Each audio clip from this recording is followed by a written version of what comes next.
Bonjour les élèves de Maths Enrichi 4, de retour au tableau pour la vidéo de cette semaine. J'ai retrouvé Mickey.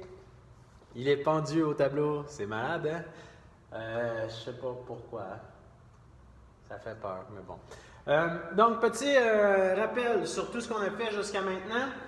Donc, 1. Trigonométrie. J'ai mes 3 rapports trigo. So, ka, toa. So, sin de l'angle est égal au côté opposé divisé par l'hypoténuse. Ka, cos de l'angle est égal au côté adjacent sur l'hypoténuse. Toa, tangente d'un angle est égal à opposé sur adjacent. Évidemment, on travaille toujours avec les triangles rectangles. Rien d'autre. Je ne peux pas l'utiliser dans d'autres choses que des triangles rectangles. Dans les étapes pour utiliser ça, 1. J'identifie l'angle avec lequel je veux travailler. Une fois que c'est fait, et ça ne doit pas être l'angle droit. Une fois que c'est fait, j'identifie les côtés de mon triangle. Donc, dans l'ordre, l'hypoténuse, le côté le plus long, ou celui en face de l'angle droit. 2, le côté opposé à l'angle avec lequel j'ai choisi de travailler, donc celui qui est en face. Et finalement, le côté qui reste, la scrap, c'est le côté adjacent. Une fois que j'ai fait ça, j'identifie par l'angle ce que je connais et ce que j'aimerais trouver. Donc, disons que je connais l'hypoténuse, j'aimerais trouver le côté adjacent. H, A. Laquelle des formules contient H et A? C'est K. Je vais utiliser à ce moment-là cosinus. Évidemment, lorsque je cherche un angle, ben, je vais faire, par exemple, si je connais le côté opposé et le côté adjacent, je vais utiliser tangente, excepté que l'angle sera mon inconnu et je vais avoir à faire arc-tangente pour isoler. Donc, c'est-à-dire prendre la tangente, l'envoyer de l'autre côté. Arc-tangente, on se rappelle qu'on l'a noté tangente moins 1 sur la calculatrice. Ensuite de ça, on a vu la loi des sines. A sur sin de A égale B sur sin de B. Pour utiliser ça, c'est dans tous les triangles, même dans les triangles rectangles. Et attention, il faut avoir un match parfait. Donc, Julien et Josette, je pense, là. Vous vous souvenez à la télé, là, coup de foudre. Je pensais à ça, là. Mettons que tu traverses le mur, là, puis que tu la trouves pas belle, Josette, là. Moi, je pense que la meilleure façon de s'en sortir,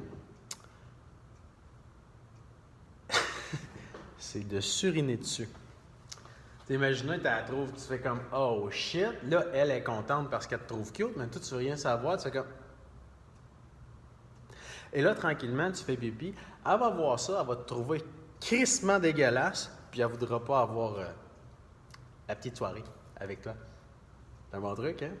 Donc, A sur sin A, B sur sin B. Pour utiliser ça, ça prend le match parfait. C'est quoi le match parfait? A, c'est un côté. L'angle A, c'est l'angle qui est opposé au côté. Même chose B, sin de B. Si j'ai 3 des éléments sur 4, donc si j'ai le côté A avec son angle, puis le côté B, bien, je peux trouver l'angle B. Même chose si je veux trouver un angle. Et en dernier recours, il y a la loi des cos.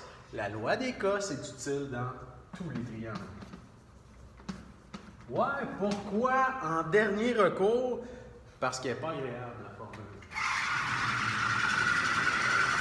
Loi des cos. OK, la loi des cos, ça commence avec Pythagore. C2 égale A2 plus B2. Là, vous allez me dire, « Ouais, c'est pas si difficile que ça. » Attends un peu, sucre d'orge, on ajoute. Moins 2AB cos de l'angle C. Donc, C2 égale A2 plus B2, moins 2 fois A fois B fois le cos de l'angle C. C'est plus si sympathique que ça, hein? Et quand je dis en dernier recours, c'est que si vous pouvez faire des rapports trigo ou la loi des sines, on privilégie toujours ça. Exemple de comment on utilise la patente. Donc, imaginons le triangle suivant. Je connais l'angle de 20 degrés. Ici, c'est 5. Là, c'est 3. Et j'aimerais trouver la longueur X qui est ici. Donc, première étape. Est-ce que je peux utiliser mes rapports trigo? SOHCAHTOA. Là, vous allez tous me dire, ben non. Pourquoi? Je n'ai pas de triangle rectangle. 2. Est-ce que je peux utiliser la loi des sines? OK, la loi des sines, attention. Le côté ici va avec l'angle de 20. Est-ce que j'ai un match parfait en ce moment? Non. Parce qu'il faudrait que je connaisse et le côté et l'angle. Fait que je vais avec le côté de 5, qui va avec l'angle ici que je ne connais pas non plus. Je n'ai pas plus de match parfait. 3. il va être rien du tout. Je n'ai pas non plus de match parfait. Pas de match parfait, pas de loi des sines. Je me retrouve donc à utiliser C2 égale A2 plus B2, moins 2AB, cos de l'angle C. C'est la loi des cos. Attention, contrairement à Pythagore, attention, c'est le bout important. Contrairement à Pythagore, C n'est pas le côté le plus long. N'est pas le côté le plus long. Il peut être le plus petit? Oui, je viens de dire n'est pas nécessairement. Pas le côté le plus long, pas nécessairement le côté le plus long. C, c'est quoi? C'est le côté qui va avec l'angle C. Le côté avec l'angle C, ça veut dire quoi? C'est le côté qui est en face de l'angle qu'on connaît. Donc, l'angle de 20 sera mon angle C et le côté X sera mon côté C. Évidemment, rendu là, je remplace. Donc, C, ça vaut X au carré, égale A et B, ça ne change rien. Que vous preniez 3 ou 5, ça va donner le même résultat. Donc, 5 au carré, plus 3 au carré, moins 2 fois 5 fois 3, fois le cosinus de 20 degrés. Et là, tout le monde, on sort la pitonneuse. Évidemment, il faut qu'elle soit en degrés. On a vu ça dans la dernière vidéo, comment faire. Oh, comment je gère ça? Comment tu gères ça? Très facile. Tu le clenches tout d'un coup, pas d'égal. Donc, 5 exposant 2, pas de égal. Plus 3 exposant 2, pas de égal. Moins, le moins qui est là, soustraction ou petit moins de valeur négative, ça ici, c'est une soustraction. Donc, moins 2 fois 5 fois 3, je ne vais pas de égal, fois le cos de 20. Et là, j'appuie sur égal. J'obtiens 5,81. Et maintenant, comment trouve-je la valeur de x? Bien, tout ce qu'on a à faire, c'est une racine carrée. Et on obtient 2,41, attention, ou moins 2,41. On se souvient que, on va descendre ça comme ça, on se souvient que lorsqu'on fait une racine carrée, on a la valeur positive et la valeur négative. Dans ce cas-ci, est-ce que c'est logique de dire que la mesure vaut moins 2,41 sans par rapport pantoute? Donc, la valeur de mon côté, c'est 2,41.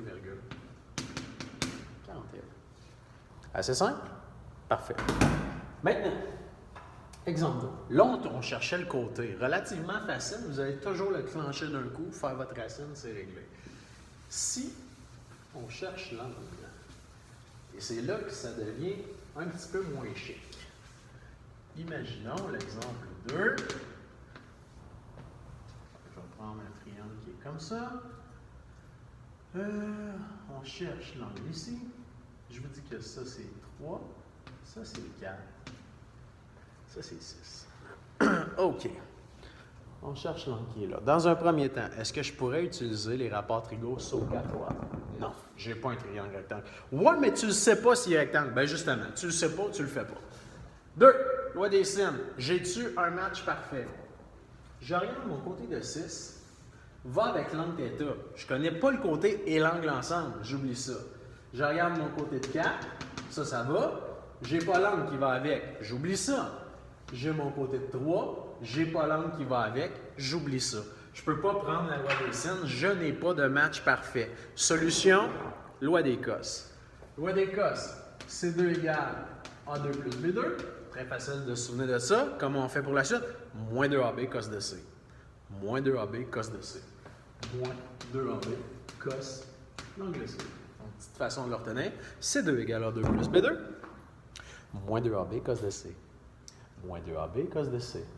Moins 2AB cos de C, moins 2AB cos de C, parce que j'ai dit moins 2AB cos de C. Parfait. Maintenant, je vais appliquer ça. Quel angle est-ce que je veux trouver? C'est l'angle qui est en jaune ici. Le côté qui est en face, c'est 6. Ce qui veut donc dire que mon côté C devient le côté de 6, puisqu'il est opposé à l'angle que je veux trouver. 6 au carré égale 4 et 3, ça ne change rien.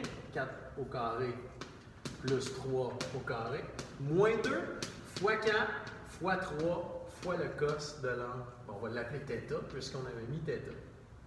Le cos de θ. Et c'est toujours là, jeunes gens, qu'arrivent les erreurs. Vous avez de la difficulté à gérer ça parce que vous faites tout ça ensemble. Attention! Quand vous avez 7 moins 2x Est-ce que vous faites 7 moins 2 donne 5, 5x? Jamais. Vous ne faites pas ça. C'est niaiseux de faire ça. Vous ne faites pas ça. C'est la même chose ici. Ça, c'est une soustraction suivie de multiplication. Donc, si je me base sur ma priorité d'opération, je vais d'abord calculer avec prudence tout le temps.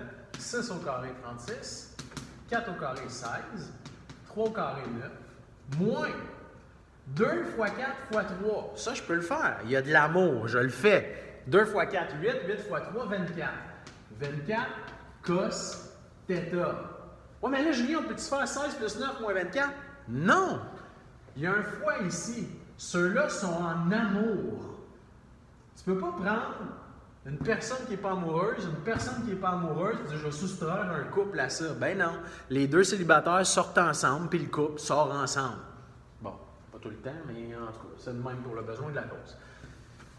Je reviens avec l'exemple que je faisais. C'est comme si on avait 36 égale 16 plus 9 moins 24x. Il n'y a personne qui ferait 16 plus 9 moins 24.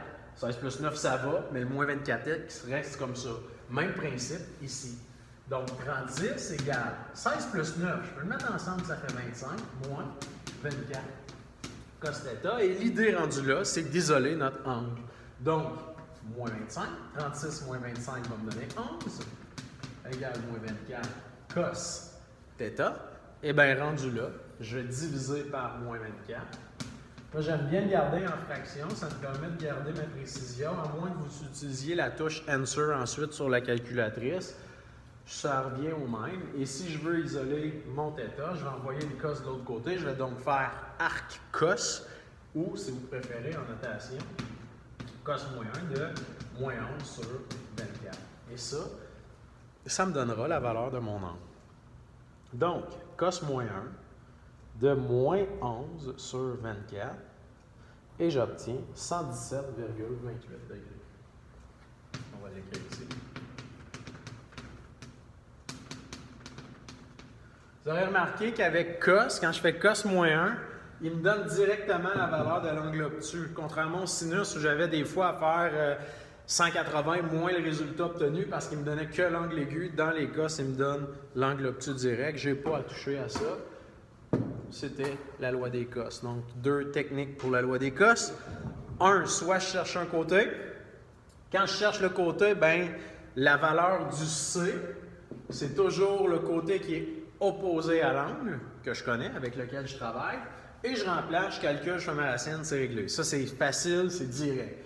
Quand je cherche l'angle, eh bien là, l'angle que je veux trouver, son côté qui est opposé, le côté en face, devient le C. Je remplace. Je suis très prudent quand je fais mon calcul pour ne pas venir tout mettre ça ensemble. Et j'isole en douceur et tout va bien. On n'oublie pas que avant d'aller sur la loi des cos, 1, je peux utiliser mes rapports trigaux. 2, je peux-tu faire ma loi des sines, ça me prend un match parfait. Sinon, ben loi des cos, si je fais un feu puis je braille, mais c'est de même. Je vous souhaite une excellente fin de journée.